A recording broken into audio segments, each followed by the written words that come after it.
इसहाक डार की मुलाकात आज हुई थी, उसका क्या होता है? जी बिल्कुल, इसहाक डार साहब की मुलाकात हुई थी प्रेसिडेंट के साथ और उसकी एक प्रेस रिलीज़ भी इशू हुई है और आप सबके पास वो मौजूद है। जो बेड़ा गर्क इकॉनमी का ये करके गए थे, श्रीलंका बनाने की पूरी कोशिश थी और अब शोर इसलिए मचाया जा रहा है क्योंकि अपनी सियासत की लंका डूब रही है, तो वो तमाम चीज़ें अपडेट करने गए थे सदर साहब को और उसकी एक मुफस्सल प्रेस रिलीज़ आ चुकी है। मेरे ख्याल में जो ऑफिशियल स्टांस आया है फाइनेंस मिनिस्ट्री का वही उसके बारे में ख़बर है। उस्मान खान समा से मैडम 5 रोज़ हो गए हैं, 5-6 दिन हो गए वज़ीर आज़म साहब को कोविड हुआ था और उसके बाद ये बता दें कि कौम को कि वो उनका टेस्ट नेगेटिव आ गया है, वो मुकम्मल तौर पर सेहतियाब हो गए हैं और जो सियासी मशावरत इत्तेहादी कायदे से करनी थी वो अभी होगी या वो मुकम्मल होगी, या जो अहम कदम?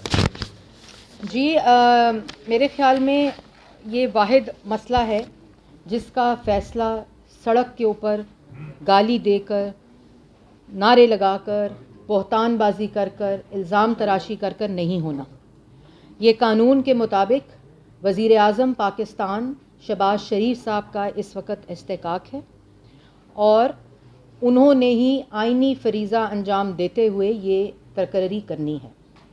और अभी भी मौसूफ़ जो तकरीर कर रहे थे वो इसको सियासत की नज़र कर रहे थे और पता नहीं क्या मेरिट पे नहीं होगा, पैसे दे दिए माजी में चीफ़ ऑफ आर्मी स्टाफ को। मतलब इनको ये नहीं पता कि चीफ़ ऑफ आर्मी स्टाफ की जो सेंसिटिव हसास पोजीशनिंग है, जो आर्म्ड फोर्सेस के हेड हैं, उनके बारे में इस तरह, और ये इसलिए करते हैं। आपको याद है कि पिछली दफ़ा जब इस तरह की गुफ्तगू हुई थी तो शादियाने कहाँ बजे थे? हिंदुस्तान में बजे थे। इसलिए ये शहबाज शरीफ साहब का इस्तेकाक है वज़ीर आज़म पाकिस्तान का और वही इसका फ़ैसला करेंगे इंशाल्लाह। और ये इसका तकाजा पोजीशन का ये है कि इंशाल्लाह मेरिट पे फ़ैसला होगा। मदर इकबाल साहब, क्या हाल है आपका?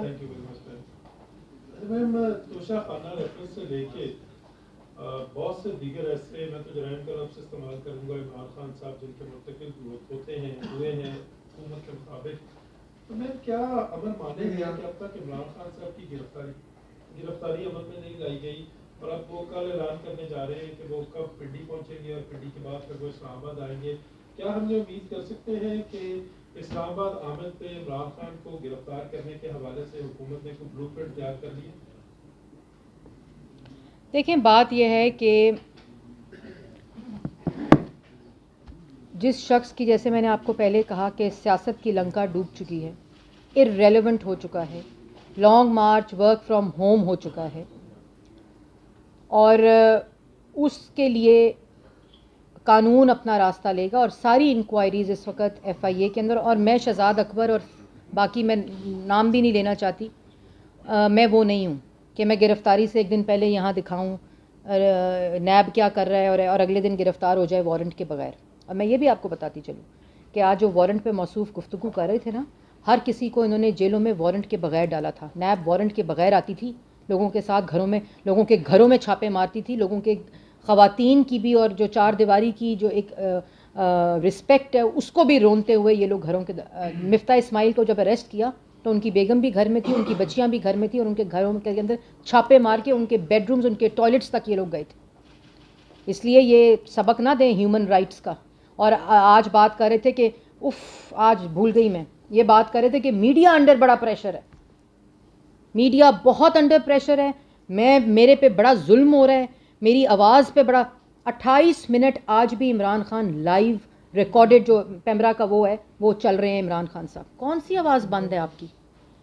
आवाज़ बंद तो नवाज़ शरीफ और मरीम नवाज़ की हुई थी।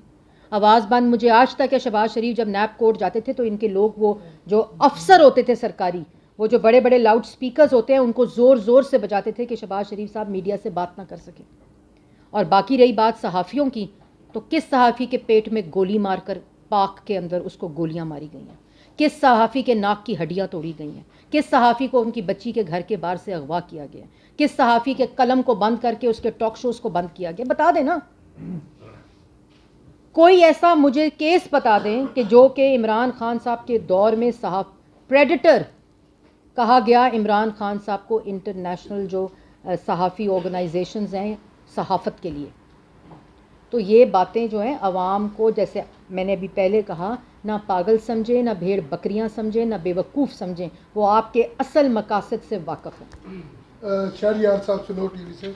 मेरा सवाल सिर्फ मुख्तसर शहरियार साहब आपने सुनो ज्वाइन कर लिया? हाँ जी। अच्छा, बड़ा मुख्तसर सवाल है। सवाल ये है कि ये हम पिछले दौर में भी कहते थे इमरान खान साहब को कि अगर आपको इतनी शिकायत है, अगर इतने ये करप्ट हैं, चोर हैं, तो आप इनको जेलों में क्यों नहीं डालते, केसेस क्यों नहीं बनाते इनके ऊपर। तो अब आपने जैसे बताया कि गैस का आपका बड़ा सस्ता मायदा था, वो ख़त्म कर दिया, एक मुजरमाना हरकत थी, जिसके बाद आज सूरत हाल ये है कि मुल्क में गैस दस्तयाब नहीं है।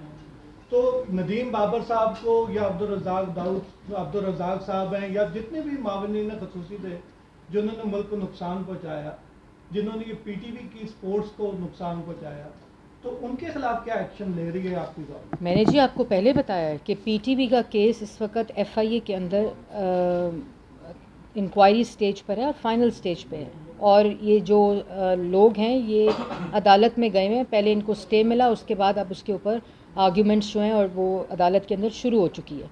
और इंशाल्लाह मुझे ये उम्मीद है कि अदालत कौमी अदारे जो पाकिस्तान टेलीविज़न है उसके राइट्स को देखते हुए और उसके साथ जो इन्होंने हशर किया है इस अदारे के साथ, उसको देखते हुए फ़ैसला करेगी। बल्कि और उसके साथ साथ एफआईए के अंदर ऑलरेडी ये इंक्वायरी हो रही है। अवैस सक्यानी साहब और जो 24 बाकी से। आपने कहा वो भी इस वक्त एफआईए में, आपको याद है कि प्राइम मिनिस्टर ने आते ही एक कमेटी बनाई थी, इंक्वायरी कमेटी एफआईए की, और वो भी इस वक्त जो है वो इंक्वायरी के अंडर है कि जो लोग इस चीज़ के ज़िम्मेदार हैं कि मुल्क के अंदर क्यों नहीं उस वक्त एलएनजी का सौदे किए गए और कॉन्ट्रैक्ट्स किए गए, जिस वक्त पूरी दुनिया में और पाकिस्तान को सस्ते रेट के ऊपर एलएनजी मिल रही थी, और वो कौन से लोग थे जिन्होंने इख्तियारात का नाजायज़ इस्तेमाल करते हुए आज जो आवाम भुगत रही है, वो उन डकैतियों का रिज़ल्ट है कि जो कि इन 4 साल में डाली गई।